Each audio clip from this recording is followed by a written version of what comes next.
Contemplamos a beleza do que Deus nos regalou.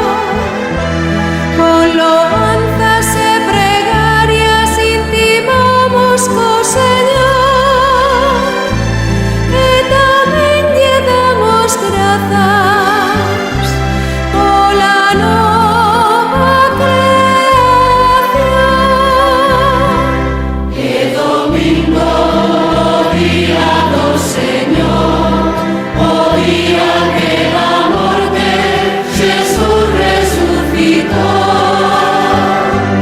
No que a Igrexa celebra a Eucaristía para entregarlle aos homes de su amor. O domingo celebramos de Cristo a resurrección,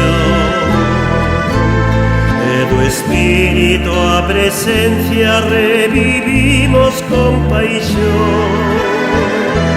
Renovamos o bautismo, nosa Pascua e nosa luz, e avanzamos cara a ver